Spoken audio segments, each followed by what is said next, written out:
বাংলাদেশি নাগরিকদের জন্য ওমানের ভিসা খোলার বিষয়ে 2026 সালের সর্বশেষ অফিসিয়াল আপডেট নিচে দেওয়া হলো। 2023 সালের অক্টোবর থেকে ওমান সরকার বাংলাদেশিদের জন্য নতুন সব ধরনের ভিসা সাময়িকভাবে স্থগিত করে রেখেছিল। তবে 2026 সালের জানুয়ারির শেষ সপ্তাহে সৌদি আরবের রিয়াদে অনুষ্ঠিত গ্লোবাল লেবার মার্কেট কনফারেন্সে বাংলাদেশের প্রবাসী কল্যাণ ও বৈদেশিক কর্মসংস্থান উপদেষ্টা আসিফ নজরুলের সাথে ওমানের শ্রমমন্ত্রী মাহাদ বিন সাইদ বিন আলী বাওয়াইনের একটি গুরুত্বপূর্ণ বৈঠক হয়।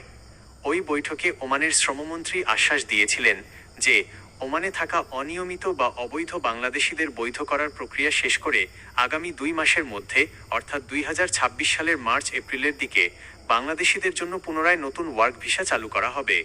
বর্তমান বাস্তব পরিস্থিতি ও ক্যাটাগরি: ওমান সরকার মূলত দক্ষ এবং পেশাদার কর্মীদের ক্ষেত্রে অগ্রাধিকার দিচ্ছে।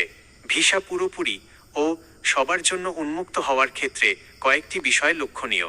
দক্ষ ও পেশাদার কর্মী, ডাক্তার, ইঞ্জিনিয়ার, নার্স বা কারিগরিভাবে দক্ষ পেশাজীবীদের জন্য ভিসা পাওয়ার সুযোগ সবচেয়ে বেশি ও দ্রুত হচ্ছে। আধা দক্ষ ও সাধারণ কর্মী, সাধারণ বা আনস্কিল্ড, যেমন নির্মাণ বা কৃষিখাতের সাধারণ লেবার, ভিসার ওপর কড়াকড়ি ধীরে ধীরে শিথিল করার আলোচনা চলছে। তবে ফ্রি ভিসার নামে দালালের মাধ্যমে আসার সুযোগ এখন আর আগের মতো থাকবে না। ভিসা প্রসেসিং: ওমান সরকার সম্পূর্ণ স্বচ্ছতা ও জবাবদিহিতা নিশ্চিত করতে এবং দালালের দৌরাত্ম্য কমাতে নতুন প্রযুক্তি ও প্রি ডিপার্চার যাওয়ার আগের স্কিল ভেরিফিকেশন সিস্টেম চালু করার ওপর জোর দিচ্ছে।